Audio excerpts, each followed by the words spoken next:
There is no torture quite like the torture of the almost.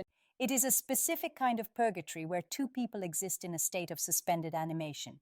You are close enough to touch, yet separated by a wall of fear so thick that neither of you dares to break through it. It is the relationship that has no title, the bond that has no definition, and the love that has no voice. You wake up every day thinking about her. You replay conversations in your head, analyzing every tone, every pause, every laugh, searching for the proof that you are not crazy. You tell yourself that it is just friendship. You lie to your friends, you lie to your family, and worst of all, you lie to yourself. But the human mind is not designed to hold a contradiction of this magnitude for long. When you have deep romantic feelings for someone who is supposedly just a friend, and they feel the same way back, reality begins to fracture. The truth tries to escape. It leaks out in ways you cannot control. In the realm of female psychology, the suppression of feelings is an art form. Women are often conditioned to be the gatekeepers of relationships, to wait for the man to initiate, to protect their hearts until safety is guaranteed.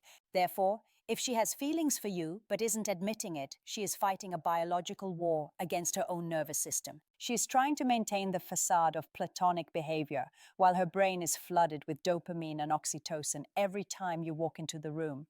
But here is the secret that psychology teaches us. The subconscious mind cannot keep a secret.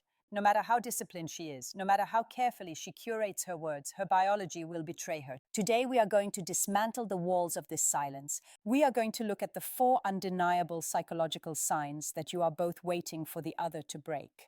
This is not about guessing. This is about reading the raw data of human behavior, the involuntary biological synchronization and proxemic violation.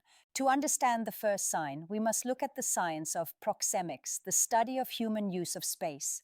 Every human being has a series of invisible bubbles surrounding them. The outermost layer is the public zone, then the social zone, and finally, the intimate zone, which extends about 18 inches from our skin. This intimate zone is reserved strictly for lovers, family, and people we trust with our lives.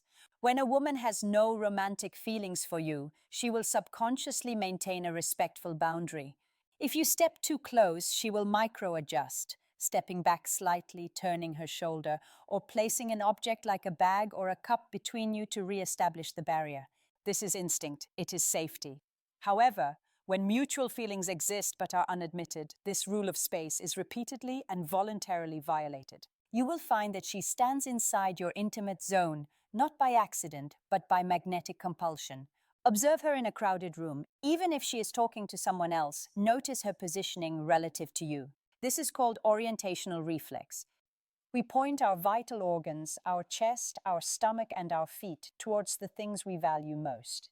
If she is across the room but her feet are pointed directly at you, her subconscious is screaming that her destination is you.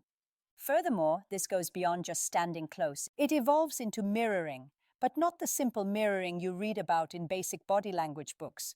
This is limbic synchrony. The limbic system is the emotional center of the brain. When two people are in love but hiding it, their limbic systems begin to regulate each other. Watch her hands. If you touch your face, does she touch hers within 30 seconds? If you take a sip of your drink, does she reach for hers? This is not conscious imitation. This is her brain saying, I am you, we are the same. She is trying to minimize the differences between you to increase the feeling of bonding. Pay close attention to preening behavior. This is a biological grooming signal found in almost all mammal species. When a woman is in the presence of a potential mate she desires, her brain triggers a physiological response to make her appear more attractive. She will smooth her hair, adjust her jewelry, fix her collar, or moisten her lips. She does this compulsively. If you see her constantly fidgeting with her appearance, specifically when you look at her, she is not just nervous. She is biologically signaling availability. She wants you to see her. She wants to be chosen by you. This combination of entering your personal space and grooming herself for your gaze is the body's way of shouting what the mouth refuses to say. The paradox of high-definition attention and the exclusionary focus. The second sign lies in the way she processes information about you versus the rest of the world. In psychology, we call this the cocktail party effect, but applied to attraction. In a noisy room, you can filter out everything to hear your own name.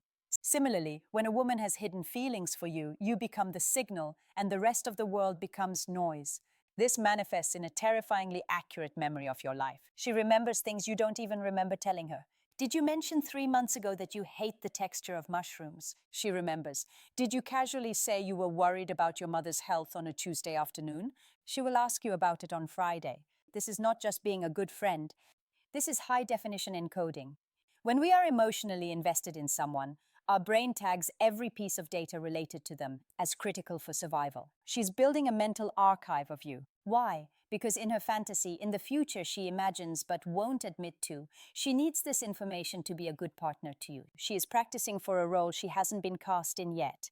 But there is a darker, more confusing side to this attention, which often confuses men. It is the exclusionary focus.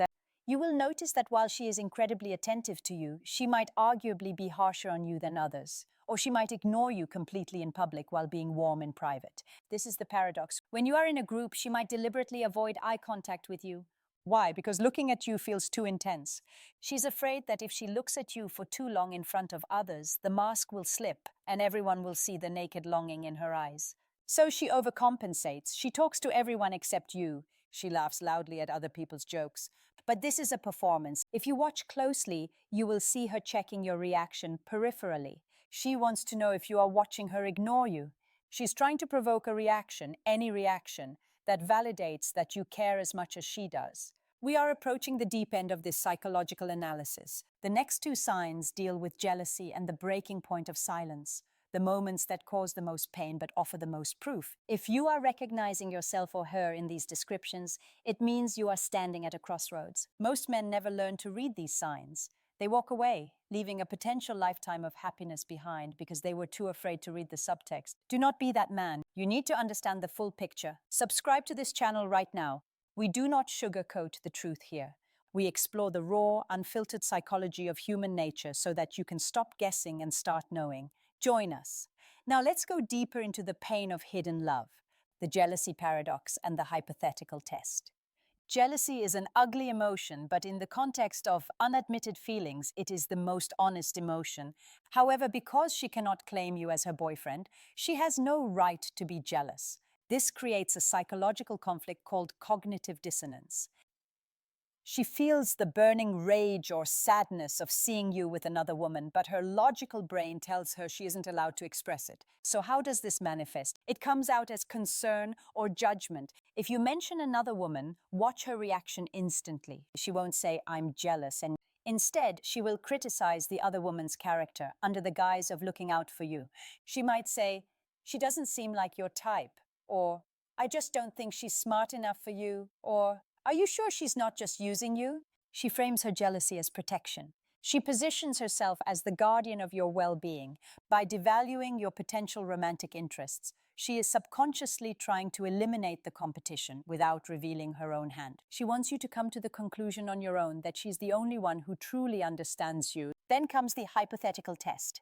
This is a game played by two people who are terrified of rejection. She will introduce hypothetical scenarios to test your reactions safely. She might make jokes about the two of you dating. She might say things like, "Imagine if we were a couple, we would kill each other," or "My mom thinks we should date. Isn't that crazy?" She laughs when she says it, but her eyes are scanning your face with the precision of a sniper.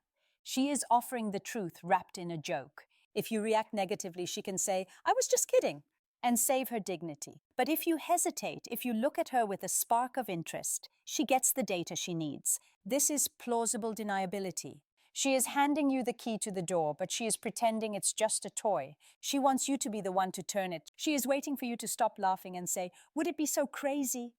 But because you are just as scared as she is, you laugh too. And the moment passes, burying the truth a little deeper, the heavy silence and the prolonged gaze. Finally, we arrive at the most potent sign of all, the silence. In a normal friendship, silence is just a pause in conversation. It is light, airy, and meaningless. But between two people who love each other in secret, silence is heavy. It is charged with static electricity. It is the elephant in the room. You are sitting together, the conversation dies down, and suddenly the air feels thick. You can hear your own heartbeat. You feel an intense pressure to say something, anything to break the tension, because the tension is screaming the truth. This is not awkwardness. This is sexual and emotional tension that has nowhere to go. In these moments of silence, look at her eyes. Science tells us that normal eye contact lasts about 3 seconds. Anything longer than that indicates either aggression or intense attraction. When feelings are mutual but hidden, you will catch her in the prolonged gaze. She looks at you, and for a split second, she forgets to look away. Her guard drops. In that moment, she is not looking at you, she is looking into you. It is a look of longing, a look of sadness, and a look of hope. And when you catch her, she will snap out of it. She will blink rapidly, look down, or suddenly change the subject. That snap is her conscious mind taking back control from her heart. She's terrified that you saw the truth, but she is also hoping you did. This is the tragedy of your situation. You are both waiting for permission. You are waiting for a sign that guarantees you won't be rejected. But love offers no guarantees. These signs, the body language, the high-definition memory, the protective jealousy, the heavy silence, these are your guarantees. The psychology is clear. A woman does not synchronize her biology with yours, memorize your life, fight off your potential partners, and hold your gaze in silence unless she's already yours in her mind. The question is not whether she has feelings. The evidence is overwhelming. The question is, are you brave enough to break the silence? Are you brave enough to lose the safety of the almost to gain the reality of the real? The next time silence falls between you, do not fill it with empty words. Let it sit, look at her, and see if she is waiting for you to finally admit what you both already know.